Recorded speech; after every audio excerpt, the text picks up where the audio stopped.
Hello everyone, आज हम पढ़ेंगे इंग्लिश एनसीईआरटी कोर्स क्लास 4 की 5th यूनिट हेलन केलर। बच्चों, इस चैप्टर को आप बहुत एंजॉय करने वाले हो क्योंकि ये एक ऐसी लड़की की कहानी है जिसका नाम हेलन केलर है, जो ना देख सकती है ना सुन सकती है। ऐसी सिचुएशन में हेलन किस तरीके से अपने आप को टैकल करती है, किस तरीके से अपनी चुनौतियों का सामना करते हुए अपने जीवन में सफलता हासिल करती है, ये हम इस चैप्टर में देखेंगे। चलिए बच्चों, चैप्टर स्टार्ट करने से पहले हम इसके कुछ वर्ड मीनिंग्स देख लेते हैं। First word is dearly. Dearly means very much, it means बहुत ज्यादा। Second word is illness. Illness means sickness, it means बीमारी। Third word is agreed. Agreed means of the same opinion, it means सहमत होना। Fourth word is important. Important means of a great value, it means महत्वपूर्ण। Fifth word is spell. It means to write or say the letters of a word in the correct order. किसी भी word को correct order में लिखना, सही क्रम में लिखना स्पेल कहलाता है। Sixth word is to hit और move somebody or something with your feet. अपने पैरों से किसी भी चीज को मारना या फिर हिट करना किक्ड कहलाता है। चलिए बच्चों, अब हम यहाँ पे अपना चैप्टर स्टार्ट करते हैं। Helen Keller. It was the summer of 1880. ये सन 1880 के गर्मी के मौसम की बात है। A healthy baby girl was born in a small town in Alabama. एक स्वस्थ बच्ची जन्म लेती है अल्बामा शहर के छोटे से कस्बे में। Her parents loved her dearly and named her Helen Keller.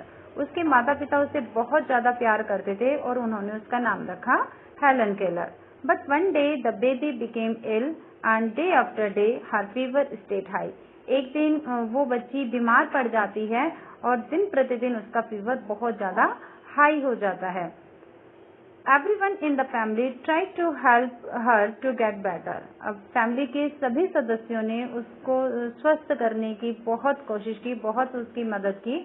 But all they could say was there is nothing more we can do. लेकिन सभी लोग क्या कहते थे कि अब हम इससे ज्यादा और कुछ नहीं कर सकते हैं। The baby may not live. अब बेबी जीवित नहीं बचेगी।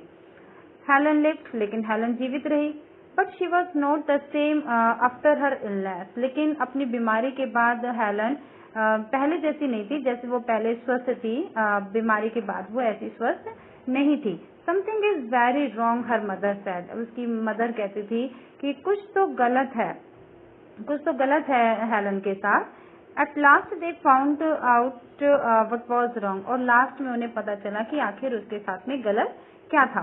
The child could not see or hear. जो बच्ची थी, जो हेलन थी, वो ना देख सकती थी और ना ही सुन सकती थी। The baby grew into a little girl. अब जो बेबी थी धीरे धीरे बड़ी हो गई। Her parents felt sorry for her. उसके पेरेंट्स को बहुत दुख फील होता था उसके लिए, क्योंकि वो ना देख सकती थी ना सुन सकती थी, वो बहुत परेशान रहती थी। Helen often cried and held on to her mother.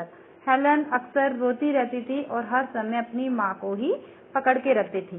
Give the poor child what she wants. Her father would say. उसके पिता कहते थे कि इस बच्ची को जो चाहिए वो आप दे दो। Though Helen could not hear or see, यद्यपि हेलन देख नहीं सकती थी, सुन नहीं सकती थी, she was a bright little girl. लेकिन फिर भी वो एक bright little girl थी, बहुत समझदार लड़की थी। Some people thought Helen could not learn anything. कुछ लोग सोचते थे कि ये हेलन कुछ नहीं सीख सकती। Her mother did not agree. लेकिन उसकी माँ उस बात से कभी सहमत नहीं हुई। Helen is very smart, she said. वो कहती थी कि हेलन बहुत स्मार्ट गर्ल है, बहुत समझदार लड़की है। And added, और ये भी कहा, the problem तो है, how can we reach her? लेकिन हम उस तक पहुँचे कैसे? कि जो सबसे बड़ी प्रॉब्लम वो यही है कि हम उस तक पहुँचे कैसे, हम उसको किस तरीके से समझ सकते हैं, हम अपनी बातें उसको कैसे समझा सकते हैं, प्रॉब्लम ये है। She is locked up inside herself, कि उसने अपने आप को अंदर से लॉक कर लिया है, क्योंकि वो न देख सकती थी और ना ही सुन सकती थी। तो जो बात हम उसे समझाना चाहते थे वो नहीं समझ सकती थी, और जो वो हमसे कुछ कहना चाहती हो या फिर जो वो अपनी बात हमें समझाना चाहती हो वो समझा नहीं पाती थी। तो इस तरीके से उसने अपने आप को अंदर से लॉक कर लिया था कि ना तो मैसेज हमारे वहां तक जा रहे थे, ना उसके मैसेज हमारे यहाँ तक पहुंच रहे थे। तो Helen began to grow wild, अब हेलन धीरे धीरे जंगली होने लगी। जंगली से मतलब है कि उसका जो बिहेव था वो थोड़ा सा क्रूअल होने लगा था, थोड़ा सा रूड बिहेव होने लगा था, थोड़ा चिड़चिड़ापन सा रहता था उसके बिहेव में। She would not let anyone comb her hair, वो कभी अपने बालों में कंघी नहीं करने देती थी किसी को भी। हर क्लॉथ्स वर ऑलवेज डर्टी, उसके कपड़े हमेशा गंदे रहते थे।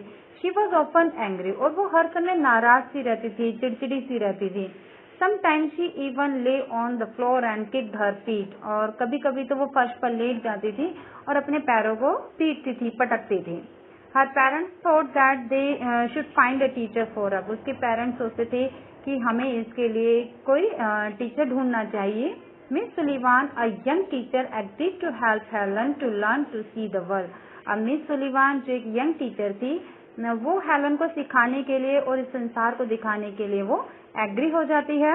Miss Sullivan gave Helen a doll, miss Sullivan ने उसको एक डॉल दी। DOLL स्पेल्स डॉल, अब उसने एक एक लेटर करके स्पेल करके उसको बताए DOLL। She spelled the word with her fingers into Helen's hand, अब उसने इसी वर्ड को स्पेल करके उसके हाथ पर बताए, हेलन के हाथ पर उसने अपने फिंगर से लेटर बना के दिखाया उसको DOLL। She made the letters with special hand sign, और उसने इस वर्ड को अपने स्पेशल हैंड साइन से भी उसको बताने की कोशिश की। मैं यहाँ पे आपको कुछ हैंड साइन दिखा रही हूँ, ये देखिए यहाँ पे आप देख रहे हैं letter A, B, C, D, E, F, G, H, I, J, K, L। बच्चों बाकी लेटर्स आप अपनी बुक में भी देख सकते हैं। यहाँ पे कुछ लेटर्स मैंने आपको दिखाए हैं कि हैंड साइन से इस तरीके से लेटर बनाकर मिस सुलिवान ने हेलन को समझाने की कोशिश की थी। So Helen copied her teacher and spelled doll too, और हेलन ने भी अपनी टीचर को कॉपी की, यानी जैसे उसने लेटर्स उसको बोलकर बताए थे उसने भी उसी तरीके से DOLL लेटर्स को कॉपी किया। But she did not understand what she was doing, लेकिन वो ये नहीं समझ पा रही थी कि आखिर वो क्या कर रही थी। Helen liked miss Sullivan, Helen धीरे धीरे मिस सुलिवान को पसंद करने लगी थी। She was strict but kind, वो बहुत स्ट्रिक्ट थी लेकिन दयालु भी थी। She spelled a lot of words for Helen on her hand, उसने हेलन के हाथ पर उसके लिए बहुत सारे वर्ड्स स्पेल किए, उसके हाथ पर उसने अपनी फिंगर से लिखकर उसको दिखाए। Day and night to make Helen understand, उसने मतलब हेलन को समझाने के लिए दिन रात कोशिश की, उसने बहुत सारे वर्ड्स उसके हाथ पर अपनी फिंगर से लिखे। One day her teacher made Helen put her hand into running water, एक दिन उसकी टीचर ने उसका हाथ, हेलन का हाथ एक बहते हुए पानी में डाला, रनिंग वाटर में उसका हाथ डाला। देन शी स्पेल्ड WATER, और तब उसने WATER लेटर्स को स्पेल किया। Suddenly Helen understood that WATER means something bad, अब उसे बहुत जल्दी समझ में आ गया, अचानक से उसे समझ में आया कि WATER का मतलब होता है कुछ गीला है, कुछ गीली सी चीज है। रनिंग ओवर हर हैंड, जो उसके हाथ पर बह रहा है, जो उसके हाथ पर रनिंग हो रहा है। शी अंडरस्टूड दैट, अब वो समझ गई थी कि words were the most important thing in the world, अब उसे समझ में आ गया था कि वर्ड्स इन संसार में सबसे महत्वपूर्ण चीज है। Words would tell her everything she wanted to know, अब वर्ड्स ही वो चीज है जो वो सीखना चाहती है और वो उसको समझा सकता है, यानी वो वर्ड्स के थ्रू ही इस संसार में सब कुछ सीख सकती है, यानी जो वो सीखना चाहती है वो क्या है, वो किसके थ्रू सीख सकती है, वो वर्ड्स के थ्रू सीख सकती है। तो देखा बच्चों आपने, ये हेलन केलर के स्टोरी का एक छोटा सा पार्ट था। इसके बाद जैसे जैसे वो धीरे धीरे बड़ी होती गई, उसने बहुत सारे वर्ड्स सीखे, और जब वो थोड़ी और बड़ी हुई तो उसने अपनी the story of my life नाम की एक उसने अपनी ऑटोबायोग्राफी लिखी थी, अपनी एक स्टोरी लिखी, और ये स्टोरी लोगों को बहुत पसंद आई, ये बहुत फेमस हुई, और उसने इसी बुक से इतने पैसे कमाए कि उसने अपने लिए एक घर खरीदा। और भी उसने बहुत सारे काम किए थे, जैसे उसने समाज के लिए भी काम किया था, जैसे उसने देखा कि जिस स्ट्रगल को मैं फेस कर रही थी, यानी जिन सिचुएशन से मैं गुजर रही थी, कोई और इन सिचुएशन से ना गुजरे, कोई भी अपने आप को डिसेबल ना समझे, तो इस तरीके से भी उसने समाज में काम किए थे। तो बच्चों, इससे हमने एक बहुत अच्छा लेसन सीखा है कि हमें अपनी डिसएबिलिटी को कभी कमजोरी नहीं समझना चाहिए, अपने आप को कभी भी लाचार नहीं समझना चाहिए। हमें अपने टैलेंट को पहचानना है, कोशिश करनी है, अपने मन में दृढ़ विश्वास और दृढ़ संकल्प बनाकर रखना चाहिए, तो हम हर बड़ी से बड़ी प्रॉब्लम को भी आसानी से सॉल्व कर सकते हैं। तो चलिए बच्चों, इसके न्यू वर्ड्स एक बार फिर से हम प्रोनाउंस कर लेते हैं। dearly, the next word is illness, the next word agreed, and the last word is important. Thank you. Have a nice day.